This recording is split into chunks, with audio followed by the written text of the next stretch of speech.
우리 다 함께 한 목소리로 받들어 읽도록 하겠습니다. 출애굽기 12장 21절에서 30절 말씀입니다. 함께 읽습니다. 시작.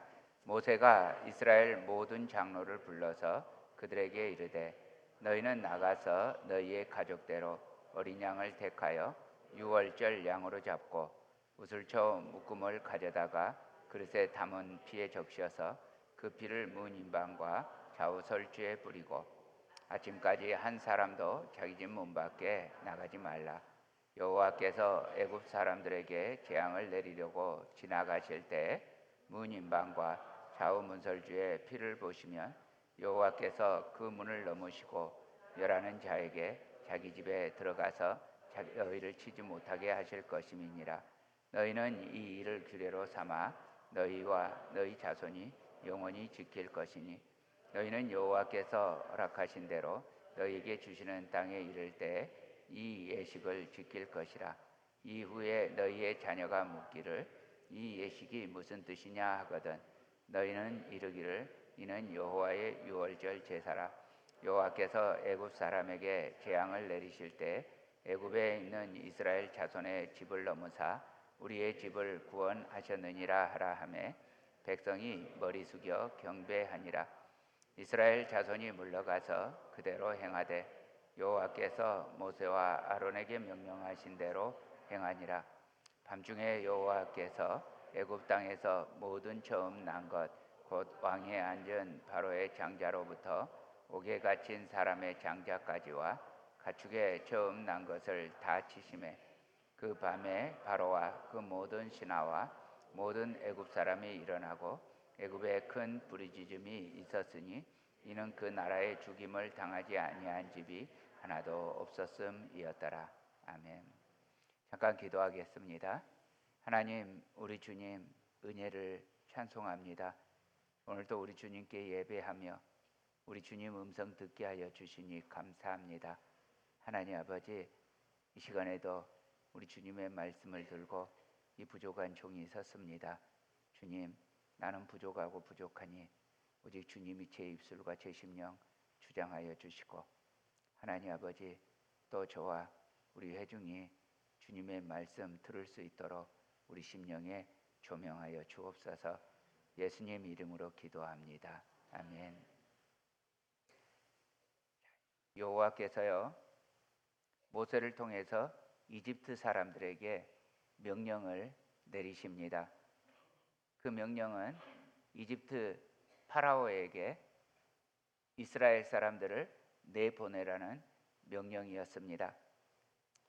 이집트 파라오의 입장에서는 수백만 명의 노예를 포기해야 하는 일이었습니다.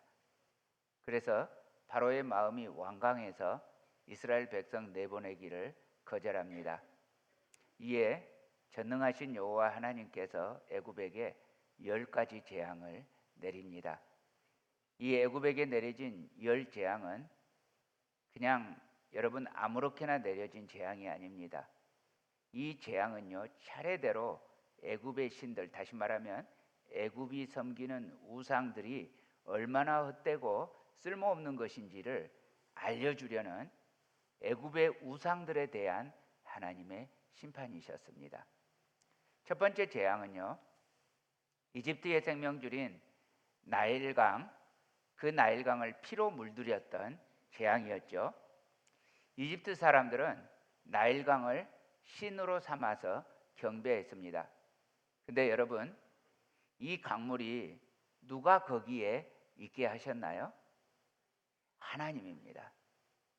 그래서 막상 이 재앙이 일어나니까 나일강의 신들은 진짜 신이 아니기에 아무런 문제도 해결해 주지 못합니다. 하나님이 이렇게 나일강의 신이 거짓이라고 심판하셨습니다. 두 번째 재앙은요 풍요와 다산의 여신인 개구리 모양의 신에 대한 심판이었습니다. 나일강 강이니까 그 강 늪지대에 개구리가 많았겠죠. 올챙이부터 하면 아주 많았겠죠. 그러니까 그걸 보고 풍요와 다산의 신이라고 섬겼단 말이죠.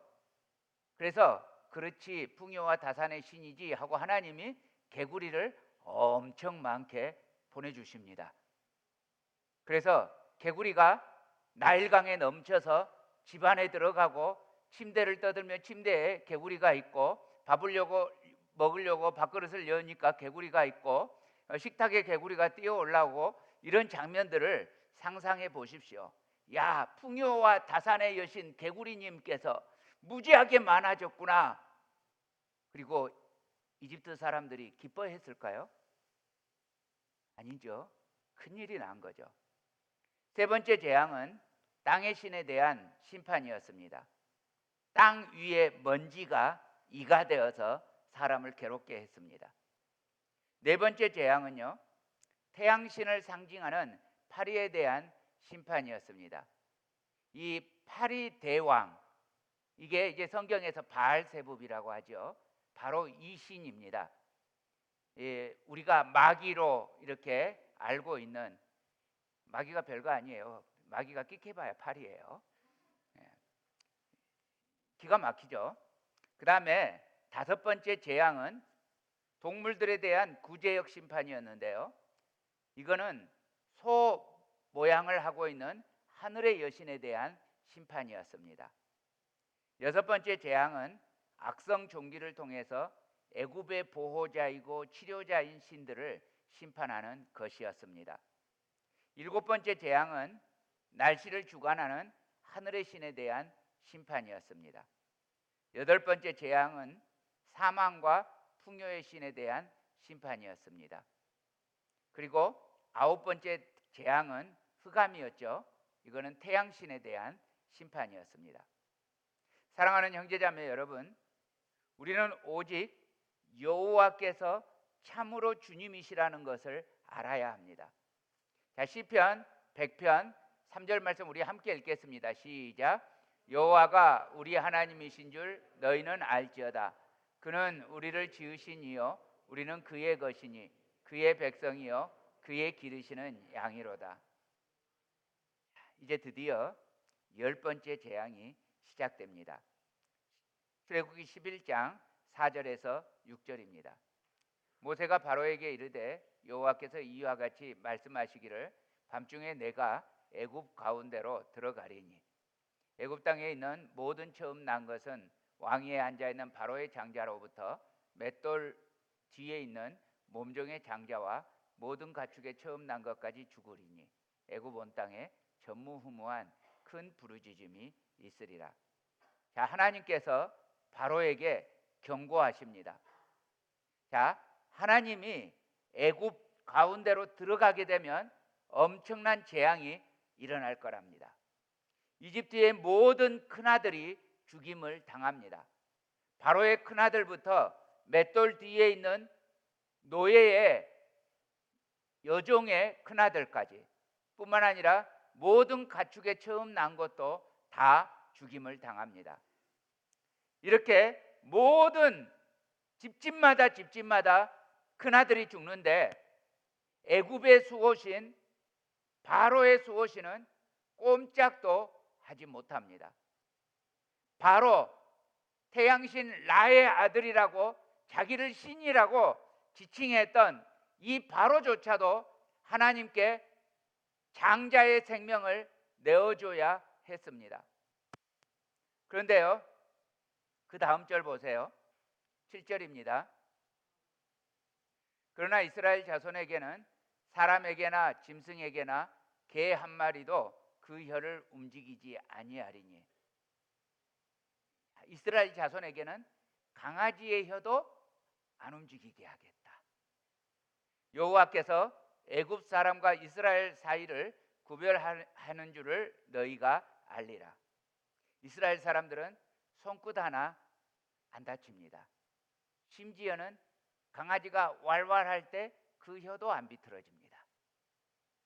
하나님께서 애굽 가운데로 들어가시니까 애굽 사람들에게는 전무후무한 재앙이 내렸습니다. 그런데 이스라엘 사람들에게는 전무후무한 안전함이 있었습니다. 그렇습니다. 우리 하나님은 하나님의 백성들에게는 지상에서 가장 안전하게 하시는 분인 줄로 믿습니다. 근데 여러분, 왜 이런 일이 일어나게 되는 겁니까? 11장 9절입니다. 여호와께서 모세에게 이르시기를 바로가 너희의 말을 듣지 아니하리라. 그러므로 내가 애굽 땅에서 나의 기적을 더하리라. 자, 애굽의 바로가 하나님의 말씀을 듣지 않아서입니다. 아직도 기회는 있어요. 여러분, 그냥 바로 세게 쳐버리면 한 방에 끝날 일이에요. 그런데 왜 이렇게 재앙을 10가지를 굳이 다 하십니까? 한 가지 한 가지 재앙마다가 기회입니다. 돌아올 수 있는 기회입니다. 그러나 바로는 끝내 듣지 않습니다. 그래서 결국 어떻게 됩니까? 하나님의 경고대로, 하나님의 말씀대로 이루어집니다. 자, 12장 29절 30절입니다. 밤중에 여호와께서 애굽 땅에서 모든 처음 난 것 곧 왕이 앉은 바로의 장자로부터 옥에 갇힌 사람의 장자까지와 가축에 처음 난 것을 다 치심에 그 밤에 바로와 그 모든 신하와 모든 애굽 사람이 일어나고 애굽에 큰 부르짖음이 있었으니 이는 그 나라에 죽임을 당하지 아니한 집이 하나도 없었음이었더라. 그 나라에 죽임을 당하지 아니한 집이 하나도 없었다. 자, 이 재앙을 여러분, 누가 주신 재앙이에요? 누가요? 하나님이요. 그러면 여러분, 다시 한번 질문합니다. 이 재앙을 하나님이 주신 것이 틀림없죠. 그러면 이 재앙의 이유가 하나님 때문입니까? 아니죠. 이 재앙 이전에 무려 9번의 재앙이 있었습니다. 그런데도 바로는 그 재앙을 고스란히 당하고 있으면서도 여호와의 경고에 귀를 기울이지 않습니다. 바로는 마음이 강팍했습니다. 이 강팍함 때문에 멸망이 임합니다. 사랑하는 형제자매 여러분, 지금도 그렇습니다. 아무리 주 예수를 믿으라, 그리하면 너와 내 집이 구원을 얻으리라 외쳐도 믿지 않는 분들이 계십니다. 그분들도 우리들과 함께 이 세상 가운데에서 지금 잘 살아가고 있습니다. 성경의 표현대로 하면 시집가고 장가가며 삽니다. 그러나 여러분, 반드시 심판의 날이 옵니다. 여러분, 자살하는 사람들이 말합니다. 죽으면 그만이라고요. 죽으면 끝이라고요. 여러분, 결코 그렇지 않습니다. 죽으면 그만이 아니라 죽으면 시작입니다. 영원의 세계가 펼쳐집니다. 이 영원의 세계를 어떤 영혼은 영원히 하나님과 함께 살 것입니다. 반면에 어떤 영혼들은 결코 하나님과 함께 살지 못할 것입니다. 그러면 여러분, 누가 하나님과 함께 살지 못할까요? 어떤 사람이 하나님과 함께 못 살게 되는 걸까요? 안 믿는 사람. 맞습니다. 그런데 여러분, 이 안 믿는 사람들에 대해서 조금 더 생각해 보십시다. 여러분, 성경에서 말했습니다. 우리 모두는 하나님을 알 만한 것이 그 안에 있어요. 하나님은 우리 안에 하나님을 알 만한 것을 주셨어요. 그리고 사람들의 마음마다 영원을 사모하는 마음도 주셨어요. 그래서 누구든지 진리를 찾는 자는 진리를 발견하게 되어 있어요. 알아요, 다 알아요. 그러면서도 무시해요. 하나님에 대한 생각을, 저 예수님 원래 안 믿었어요. 원래 안 믿었을 때도 하나님에 대한 생각이 있었어요. 우주는 어떻게 생겼을까? 라는 질문을 던지게 되면 반드시 나와요. 아무리 그 당시 제가 진화론을 믿었어도 그런 한편에 내 안에서 신에 대한 궁금증과 호기심이 있었어요. 오늘 하루 일이 잘 되기 위해서 초자연적인 도움을 구했어요. 그런데 하나님이 아니고 볼펜 한 자루에다가 구했어요. 내 마스코트, 아주 특별하게 생긴 예쁜 볼펜, 그냥 문방구에서 샀던 값비싼 볼펜 하나, 그것에다가 제 소원을 빌었어요. 신에 대한 개념은 있는데, 하나님을 알 만한 것이 있는데 하나님을 찾으려고 하지 않고 내 마음에 만드는 신을 내가 만들고 있었어요. 길거리를 가는데, 오늘 저 초등학교 때 숙제 되게 안 했거든요. 그러면 선생님이 숙제 검사하면 매 맞잖아요. 그래서 그냥 속 시원하게 숙제를 하면 되는데 매 안 맞는데, 제 생각에 그 당시 어떤 생각이 있었냐면, 재수 좋은 날은 선생님이 숙제 검사 안 해. 그리고 그 다음에 혹시 숙제 검사를 해도 매 맞는 건 5분도 안 걸려. 숙제하는 건 1시간이 넘어. 잠깐이면 금방 끝나. 그러니까 숙제하지 말자. 초등학교 때 이런 아주 똑똑한 마음이 있었습니다.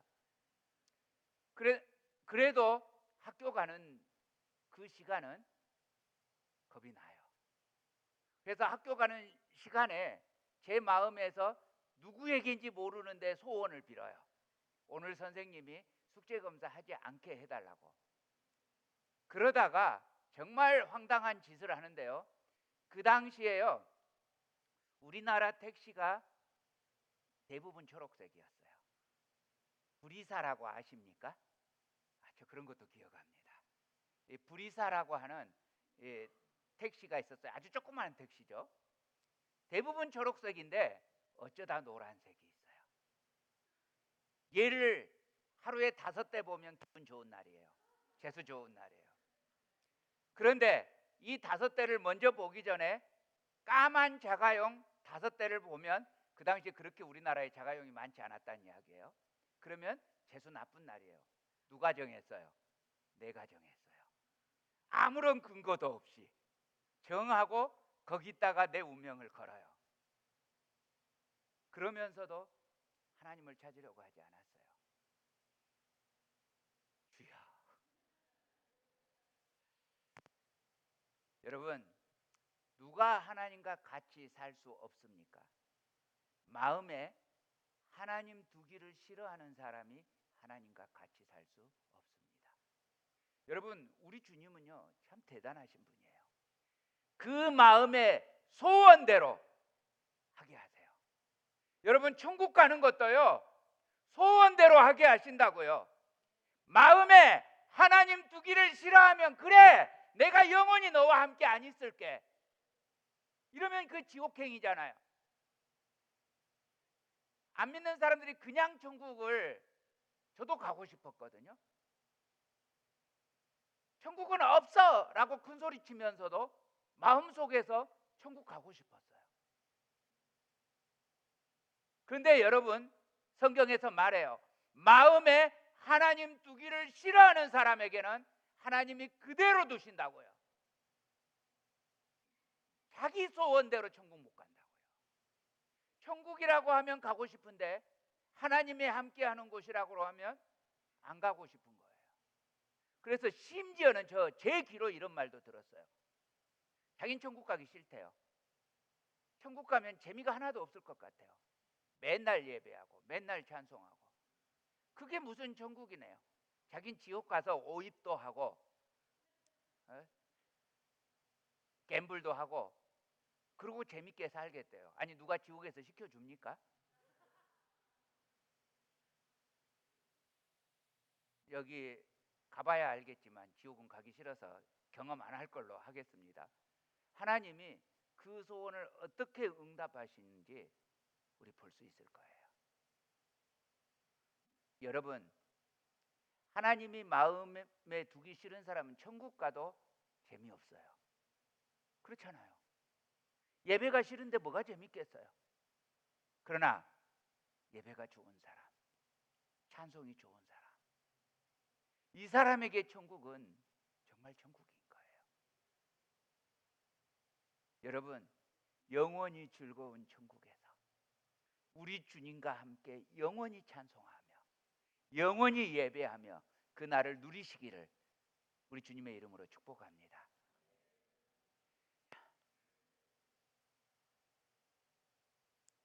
호련히 이 날이 올 거예요.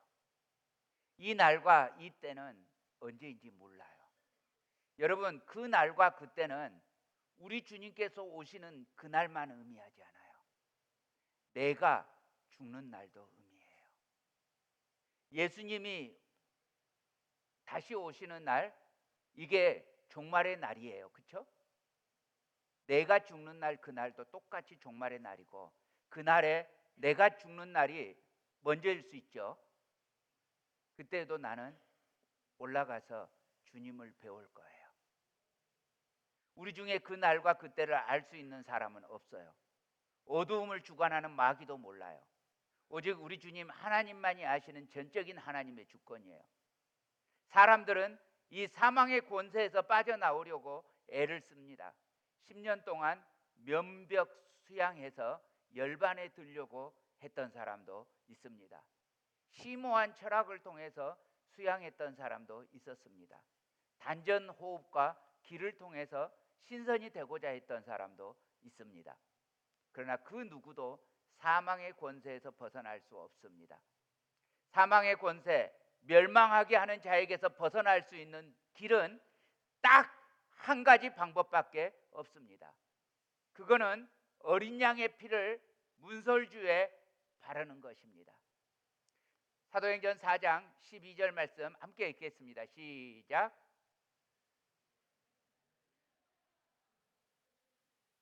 자, 함께 읽습니다. 시작. 다른 이로서는 구원을 받을 수 없나니 천하 사람 중에 구원을 받을 만한 다른 이름을 우리에게 주신 일이 없음이라 하였더라. 오직 그리스도이십니다. 오직 예수님입니다. 여러분, 예수님만이 유일한 구원의 길입니다. 자, 출애굽기 12장 21절 22절입니다. 모세가 이스라엘 모든 장로를 불러서 그들에게 이르되 너희는 나가서 너희의 가족대로 어린 양을 택하여 유월절 양으로 잡고 우슬초 묶음을 가져다가 그릇에 담은 피에 적셔서 그 피를 문인방과 좌우 설주에 뿌리고 아침까지 한 사람도 자기 집 문 밖에 나가지 말라. 하나님이 드디어 행동하십니다. 이스라엘 모든 장로를 불러서 명령을 내립니다. 이스라엘 사람들은 어린 양을 잡아서 그 피를 자기 집 문설주와 인방에 뿌려야 했습니다. 그리고 아침까지 그 문을 나가면 안 되었습니다. 여러분, 그렇습니다. 마음에 새기세요.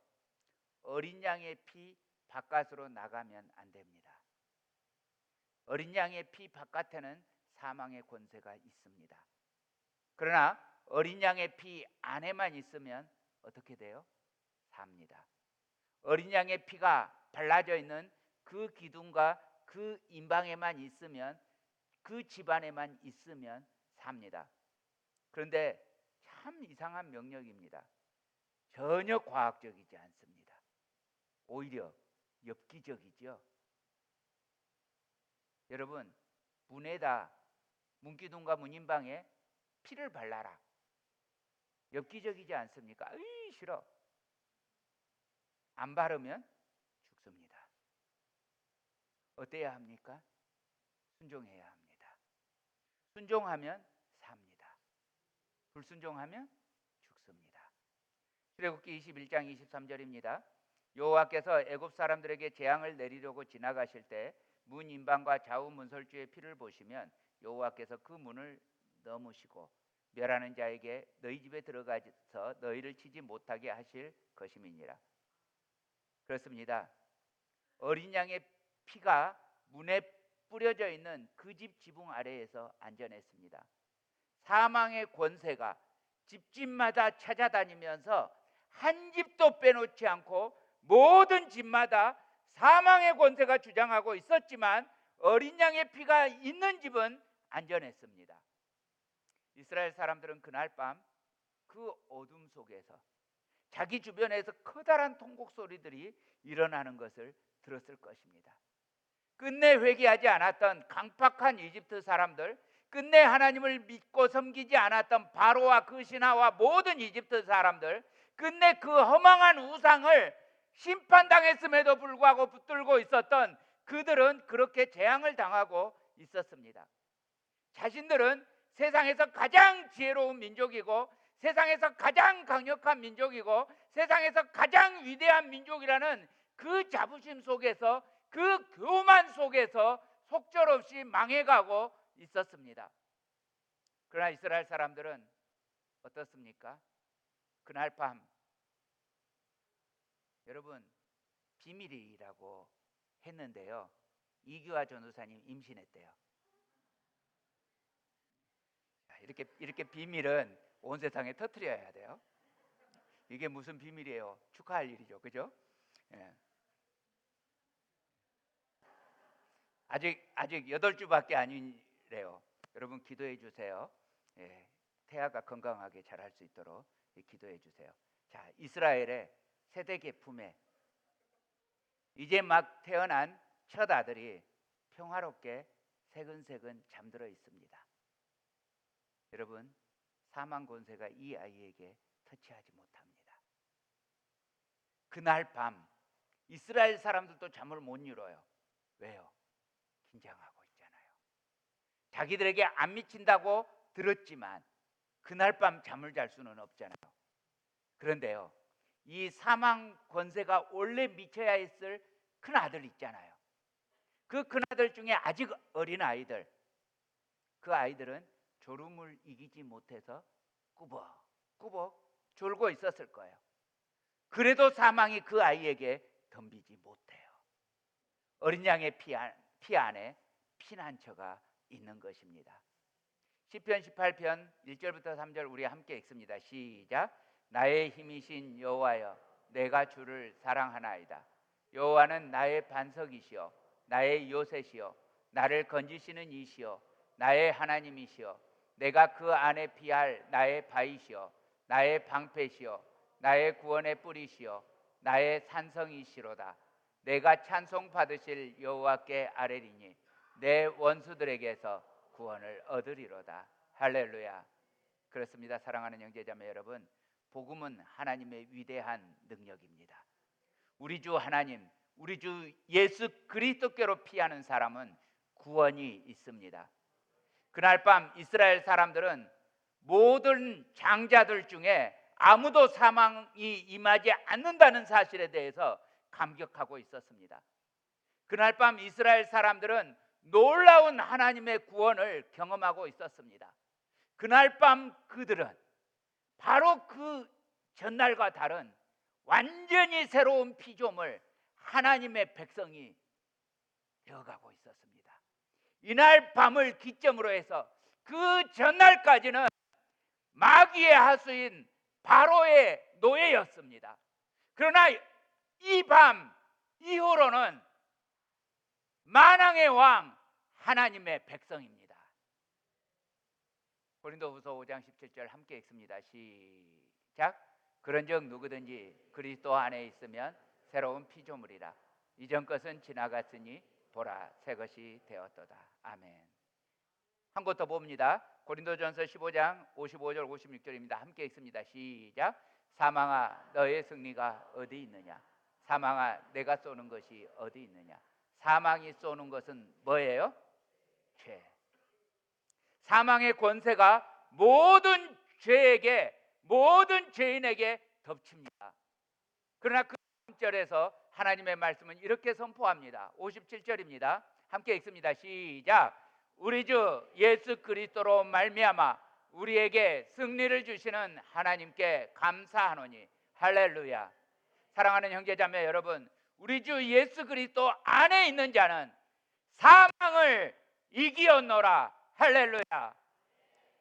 그러므로 우리는 사망의 공포에 매일 필요가 없습니다. 디도서 3장 5절 또 함께 읽습니다. 시작. 우리를 구원하시되 우리가 행한 바 의로운 행위로 말미암지 아니하고 오직 그의 긍휼하심을 따라 중생의 씻음과 성령의 새롭게 하심으로 하셨나니. 여러분, 마음 착해서 갈 수 있는 나라가 아니라고요. 돈으로도 못 가요. 헌금 많이 해서 갈 수 있는 나라가 아니라고요. 힘으로도 갈 수 있는 나라가 아니에요. 우리의 구원은 자기 힘으로 되는 것이 아니에요. 우리의 구원은 종교 생활로 되는 것도 아니에요.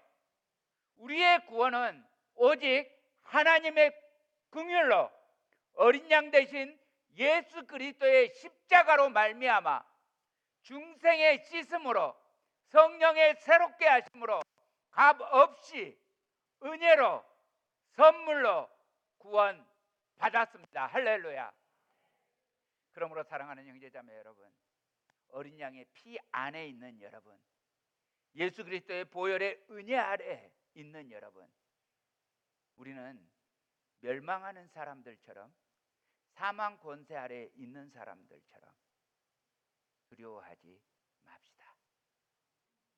이사야 41장 10절 함께 읽습니다. 시작. 두려워하지 말라. 내가 너와 함께 함이라. 놀라지 말라. 나는 내 하나님이 됨이라. 내가 너를 굳세게 하리라. 참으로 너를 도와주리라. 참으로 나의 의로운 오른손으로 너를 붙들리라.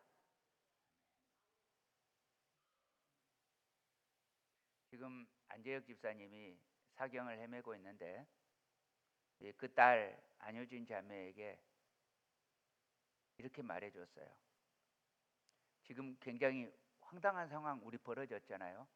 그 전날 아침까지 안재혁 집사님 본인 발로 새벽기도 왔었고 아주 신바람나게 웃었고 아침 식사 맛있게 먹었고, 그리고 그 다음날 새벽에 수술을 받으러 들어갔는데 지금 이런 상황이 벌어졌어요. 안 받았으면 앞으로도 몇십 년 살지 모른대. 그런데 정말 황당하게 지금 이 생명과 사망을 왔다 갔다 하는 상황이에요. 효진 자매가 다시 세 번째 수술한다고 어제 그 소식 들었을 때 펑펑 울죠. 말해줬어요. 누구에게나 이 순간은 온다. 사랑하는 분과 헤어져야 하는 그 시간은 어느 때인지 모르지만 어느 때든지 오고 어느 때든지 우리는 같은 마음을 갖는다. 그러나 그냥 슬픔으로 끝난다면 우리에게는 아무 소망이 없다. 감사하게도 안재혁 집사님이 이전에 지난번에 9월이죠. 9월에 복음학교 갔다 오시고, 그리고 거기에서 이 은혜를 받으시고 얼마나 열심히 신앙생활 하셨는지, 어쩌면 지금이 주님의 최선일 수도 있다. 우리 내 눈에 보이는 상황과 환경 때문에 두려워하지 말자. 어떠한 상황에서도 주님은 실수하지 않으신다. 주님이 우리 안재혁 집사님 데려가신다면 안재혁 집사님께 최선이기 때문이다. 구원받은 영혼으로 부름받는다면 어쩌면 지금이 최선일 수도 있다. 그러니까 믿음으로 반응하자. 그렇게 권했었습니다. 여러분, 누구도 죽어요. 그러나 죽음으로 끝이라면 우리 슬퍼하고 끝나겠지만 죽음 이후에는 영원히 있습니다. 그러므로 이 믿음으로 우리는 살아가야 합니다. 이 믿음으로 우리는 승리해야 합니다. 자, 우리 요한복음 16장 33절 함께 읽겠습니다. 시작. 이것을 너희에게 이르는 것은 너희로 내 안에서 평안을 누리게 하려 함이라. 세상에서는 너희가 환난을 당하나 담대하라. 내가 세상을 이기었노라. 저를 따라서 하시기 바랍니다. 이기었노라. 이기었노라. 이기었노라. 할렐루야.